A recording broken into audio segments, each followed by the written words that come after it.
करीब 11 बज रहे थे। डीएम आशीष चौधरी की बेटी मायारा अपनी दोस्त की शादी से घर लौट रही थी। मायारा इतनी खूबसूरत थी कि जो भी उसे देखता वह उसकी खूबसूरती का दीवाना हो जाता। शादी की पार्टी में वह दोस्तों के साथ मस्ती कर रही थी, तभी अचानक उसके फोन पर कॉल आया। दूसरी तरफ से आवाज आई, मायारा, तुम्हारी मां की तबीयत अचानक बिगड़ गई है, तुम तुरंत घर आ जाओ। यह सुनते ही मायारा का दिल घबरा गया। उसने किसी को बिना बताए पार्टी से निकलने का फैसला किया और जल्दबाजी में अकेली ही घर की तरफ निकल पड़ी। सुनसान सड़क पर रात के अंधेरे में स्कूटी चलाते हुए उसका मन डर से भरा हुआ था। तभी उसे दूर से एक पुलिस की गाड़ी दिखाई दी, जिसकी लाल नीली लाइटें जल रही थीं। गाड़ी देखकर उसके मन को थोड़ी राहत मिली। उसने सोचा, अच्छा है, रास्ते में पुलिस मिल गई, अब मुझे डरने की जरूरत नहीं है। लेकिन उसे यह पता नहीं था कि जिस सहारे की उम्मीद वह कर रही है वही उसके लिए सबसे बड़ी मुसीबत बनने वाला था। जैसे ही वह गाड़ी के करीब पहुंची, उसने देखा कि सड़क किनारे पुलिस की जीप खड़ी है और उसके पास एक इंस्पेक्टर अपने 4-5 सिपाहियों के साथ बैठा हुआ है। सबके हाथों में शराब की बोतलें थीं। वे जोर जोर से हंस रहे थे, ऊंट पटांग बातें कर रहे थे और नशे में धुत होकर माहौल बिगाड़ रहे थे। मायरा की नजर जैसे ही उन पर पड़ी, इंस्पेक्टर ने भी उसे देख लिया। उसकी आंखें मायरा पर ठहर गईं। वह हवलदार से हंसते हुए बोला, अरे देखो, कैसी हसीन परी चली आ रही है, आज तो मजे ही मजे हैं। यह तो जैसे स्वर्ग से उतरी हुई है, इसे ऐसे ही कैसे जाने दें। इतना कहते ही इंस्पेक्टर और उसके सिपाही मायरा के रास्ते में आकर खड़े हो गए। जैसे ही इंस्पेक्टर पास आया, उसने नशे में लड़खड़ाते हुए मायरा का हाथ पकड़ लिया। उसकी आंखों में एक गंदी चमक थी। वह हंसते हुए बोला, अरे ये तो सचमुच स्वर्ग से उतरी हुई परी है। इतनी खूबसूरत लड़की रात के अंधेरे में कहां चली जा रही है। अरे हम पर भी कभी ध्यान दो, तुम्हारी अदाओं का हम दीवाना हो चुके हैं। अब तो बर्दाश्त नहीं होता मेरी जान, बस एक बार हम पर रहम कर दो। इंस्पेक्टर के इस बेहुदा स्पर्श से मायरा सिहर उठी। उसने तुरंत झटके से अपना हाथ छुड़ाया और पीछे हटते हुए गुस्से और डर के मिले जुले भाव से बोली, देखिए, मुझे घर जाना है। मैं एक शरीफ लड़की हूं और आप एक इंस्पेक्टर होकर इस तरह की हरकत कर रहे हैं। आपका काम देश की रक्षा करना है, लेकिन आप तो खुद ही अपराध कर रहे हैं। आप लोग कानून के रखवाले नहीं, बल्कि कानून के दुश्मन लग रहे हैं। मुझे रास्ता दीजिए, मुझे अपनी मां के पास जाना है, उनकी तबीयत खराब है। यह कहकर मायरा साइड से निकलने की कोशिश करती है, लेकिन इंस्पेक्टर ने फिर से उसका हाथ कसकर पकड़ लिया और जोर से अपनी तरफ खींच लिया। अब मायरा का दिल तेजी से धड़क रहा था। उसका डर और बढ़ गया। उसकी आंखों में आंसू छलक आए। उसने कांपती हुई आवाज में कहा, प्लीज सर, मुझे छोड़ दीजिए, मुझे घर जाना है। मेरी मां की हालत बहुत खराब है, मुझे अभी उनके पास जाना है। आप लोग ऐसा क्यों कर रहे हैं? आप तो मुझे बचाने के लिए हैं, फिर क्यों मुझे डराते हैं? प्लीज मुझे जाने दीजिए। लेकिन इंस्पेक्टर उसकी विनती सुनने के मूड में नहीं था। उसकी नजरें और भी नीच इरादों से भरी हुई थीं। वह मायरा की आंखों में देखकर और भी बेशर्मी से बोला, अगर तुम हमें छोड़कर चली गई तो मैं जी नहीं पाऊंगा। तुम्हारी खूबसूरती ने मुझे पागल कर दिया है। बस एक बार मुझे खुश कर दो, फिर चली जाना, बस एक बार। इतना सुनते ही पास खड़ा एक हवलदार बीच में बोला, सर, ये लड़की इतनी नखरे क्यों दिखा रही है? इसे समझाओ। सर जो कह रहे हैं वही करो। और सुनो लड़की, तुम क्या समझती हो, ऐसे ही यहां से चली जाओगी? नहीं, जब तक हम खुश नहीं होते तुम कहीं नहीं जा सकती, समझी? इन गंदी बातों को सुनकर मायरा का दिल जोर जोर से धड़कने लगा। उसका पूरा शरीर डर से कांप रहा था। अब उसे साफ समझ आ गया कि ये लोग उसे ऐसे ही नहीं छोड़ने वाले। उसके भीतर घबराहट और गुस्से का तूफान उमड़ पड़ा। उसने मन ही मन तय कर लिया कि अब उसे इन्हें सच बताकर डराना होगा। हिम्मत जुटाते हुए उसने ऊंची आवाज में कहा, बस बहुत हुआ। आप लोग बहुत बड़ी गलती कर रहे हैं। आप लोग कानून तोड़ रहे हैं, अपराध कर रहे हैं। मुझे जानते नहीं हैं आप लोग। मैं इस जिले के डीएम आशीष चौधरी की बेटी मायरा हूं। अगर मेरे पापा को आपकी इस हरकत के बारे में पता चला तो आप सबकी खैर नहीं, इसलिए मुझे तुरंत जाने दो, वरना बाद में बहुत पछताओगे। उसकी आवाज गुस्से से भरी हुई थी, लेकिन अंदर से वह अभी भी बहुत डरी हुई थी। इंस्पेक्टर उसकी बात सुनकर ठहाका मारकर हंस पड़ा। ओहो, तो तू डीएम की बेटी है? उसने नशे में डगमगाते हुए कहा। लेकिन तुझे देखकर तो बिल्कुल नहीं लगता। डीएम की बेटियां ऐसे कपड़े पहनती हैं क्या?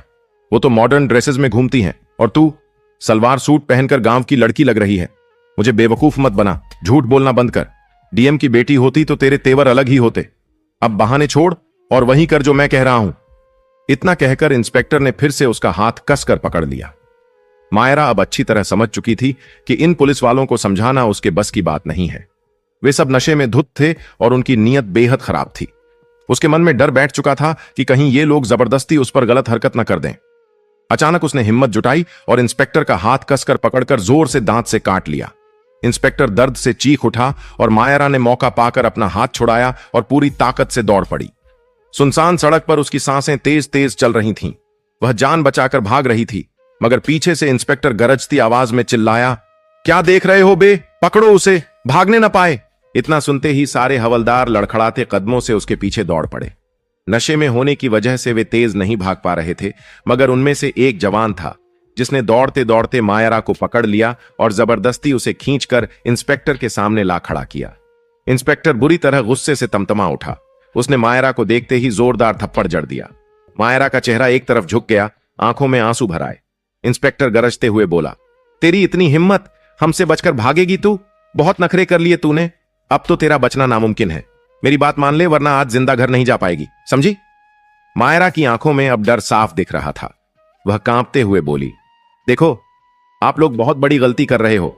आपको लगता है मेरे पापा डीएम नहीं है? तो थोड़ी देर रुक जाओ, मेरे पापा मुझे लेने जरूर आएंगे, और जब वह आ गए ना, तब देखना आप लोग कैसे बचोगे।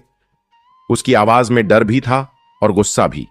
इतना कहकर मायरा ने अचानक जोर लगाकर फिर से हाथ छुड़ाया और भागने लगी। इस बार वह पहले से भी तेज दौड़ रही थी। इंस्पेक्टर और उसके हवलदार उसके पीछे भागते रहे। कुछ ही दूरी पर जाकर इंस्पेक्टर ने उसे फिर पकड़ लिया। उसने मायरा का हाथ कसकर दबा दिया और एक और थप्पड़ जड़ दिया। भागने की कोशिश मत कर, जितना भी चाहे दौड़ ले, अब तू मेरे हाथ से बच नहीं सकती, समझी? इंस्पेक्टर की यह बात पूरी होती ही थी कि सामने से अचानक एक गाड़ी की तेज रोशनी दिखाई दी। गाड़ी की आवाज सुनकर मायरा का दिल जोर से धड़क उठा। उसने उम्मीद भरी आवाज में चिल्लाकर कहा, अब आप लोग कैसे बचोगे देख लेना, मेरे पापा आ गए हैं, अब तुम सबकी खैर नहीं। गाड़ी जोर की ब्रेक के साथ सामने रुकी। दरवाजा खुला और बाहर उतरे जिले के सबसे बड़े अधिकारी डीएम आशीष चौधरी। उनका चेहरा गुस्से से लाल था। उन्होंने उतरते ही इंस्पेक्टर को घूरते हुए गरज कर कहा, इंस्पेक्टर, मेरी बेटी को तुरंत छोड़ो। इंस्पेक्टर पहली बार डीएम से आमने सामने हो रहा था। उसे यकीन ही नहीं हो रहा था कि यह सच में डीएम है, मगर उसके साथ खड़े हवलदार के चेहरे का रंग उड़ चुका था। वह तुरंत इंस्पेक्टर के कान में फुसफुसाया, सर, ये सच में डीएम साहब हैं, आप जल्दी लड़की को छोड़ दीजिए, वरना हम सबकी खैर नहीं। इंस्पेक्टर सकपका गया, फिर भी नशे में अकड़ दिखाते हुए बोला, तू कौन होता है बे? तुझे अंदर कर दूंगा। ये लड़की कहीं नहीं जाएगी, ये यहीं रहेगी मेरे साथ। डीएम का गुस्सा अब चरम पर था। उन्होंने तमतमा कर कहा, तू खुद को इंस्पेक्टर कहता है या दरिंदा? तू सड़क पर लड़कियों को छेड़ रहा है और ऊपर से मेरी बेटी पर हाथ डाल रहा है। अब तेरी वर्दी भी नहीं बचेगी और तू भी नहीं। कल ही तेरी जगह जेल होगी और वहीं सड़ेगा तू। इतना सुनते ही इंस्पेक्टर के पैरों तले जमीन खिसक गई।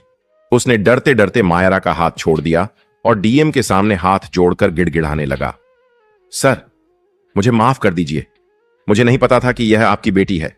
मैंने सोचा यह कोई आम लड़की है, गांव की होगी।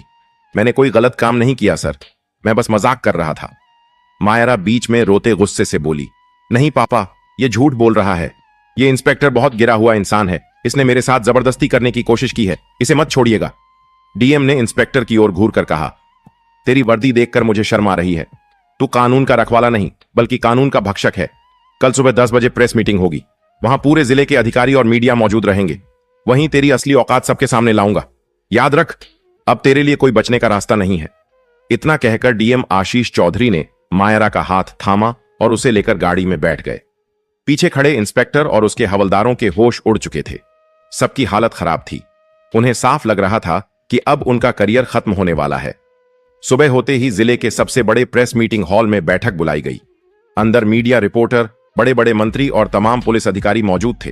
बीच में डीएम आशीष चौधरी बैठे थे। उनके दाईं ओर उनकी बेटी मायरा बैठी थी और बाईं ओर जिले की तेज तर्रार आईपीएस अफसर नंदिनी सिंह मौजूद थी। माहौल पूरी तरह सन्नाटे में डूबा था। सबको इंतजार था कि अब डीएम क्या फैसला सुनाएंगे। हॉल में सन्नाटा था। सबको इंतजार था कि आखिर डीएम क्या कहेंगे। डीएम ने माइक उठाया और गंभीर आवाज में बोले, आज मैं सिर्फ डीएम के तौर पर नहीं, बल्कि एक पिता और गवाह के तौर पर भी यहां बैठा हूं। कल रात मेरी बेटी मायरा के साथ जो हुआ, वो सिर्फ मेरी बेटी के साथ अन्याय नहीं, बल्कि पूरे समाज के लिए एक शर्मनाक घटना है। पुलिस का काम जनता की रक्षा करना है, लेकिन जब वही लोग अपराध करने लगे तो यह पूरे विभाग पर धब्बा है। इसीलिए मैं आज सबूतों के साथ यह केस आपके सामने रख रहा हूं। उन्होंने सबूत पेश किए। मेडिकल रिपोर्ट जिसमें मायरा के चेहरे और हाथ पर चोट दर्ज थी। मोबाइल वीडियो जिसमें इंस्पेक्टर और हवलदार मायरा को पकड़ते और धक्का देते साफ दिख रहे थे। इसके बाद डीएम ने कहा, मैं खुद गवाह हूं। मैंने मौके पर जाकर अपनी बेटी को छुड़ाया और इंस्पेक्टर को रंगे हाथ पकड़ा। यह अपराध साफ साफ साबित है। इतना कहकर डीएम ने मायरा की तरफ देखा और कहा, अब मायरा खुद अपनी बात आप सबको बताएगी। मायरा ने माइक संभाला। वह थोड़ी घबराई हुई थी, लेकिन हिम्मत दिखाते हुए बोली, मैं कल रात घर जा रही थी। तभी इंस्पेक्टर और उसके साथियों ने मेरा रास्ता रोका। पहले उन्होंने बदतमीजी की, फिर मुझे जबरदस्ती पकड़ने लगे। मैंने बार बार कहा कि मुझे घर जाना है, मेरी मां बीमार है, लेकिन वो लोग नहीं माने। मुझे थप्पड़ मारा, खींचा और धमकाया कि अगर मैं उनकी बात नहीं मानूंगी तो मुझे जिंदा घर वापस नहीं जाने देंगे। मैं बहुत डर गई थी। जब मैंने बताया कि मैं डीएम की बेटी हूं, तो भी वो लोग मजाक उड़ाते रहे। अगर पापा समय पर नहीं पहुंचते तो पता नहीं आज मैं यहां आपके सामने बैठ भी पाती या नहीं। मैं सिर्फ यही कहना चाहती हूं कि ऐसे पुलिस वालों को बख्शा नहीं जाना चाहिए। अगर मेरी जगह कोई और लड़की होती जिसके पिता डीएम नहीं होते तो शायद उसकी आवाज कभी सामने नहीं आती। मैं चाहती हूं कि आज सभी लड़कियों के लिए न्याय हो। मायरा की बातें सुनकर हॉल में बैठे पत्रकार और लोग भावुक हो गए। मीडिया कैमरे लगातार रिकॉर्ड कर रहे थे। इसके बाद आईपीएस नंदिनी सिंह खड़ी हुईं और बोलीं, मैं इस केस की जांच अधिकारी हूं। मैंने गवाहों से पूछताछ की, मेडिकल रिपोर्ट देखी और वीडियो सबूत चेक किए। सब कुछ साफ है कि इंस्पेक्टर और हवलदारों ने ड्यूटी तोड़ी है और कानून का उल्लंघन किया है। ऐसे लोग वर्दी पहनने लायक नहीं हैं। विभाग की ओर से मैं घोषणा करती हूं कि इंस्पेक्टर और उसके साथियों को तत्काल प्रभाव से सस्पेंड किया जाता है और उनके खिलाफ कड़ी कार्रवाई शुरू हो चुकी है।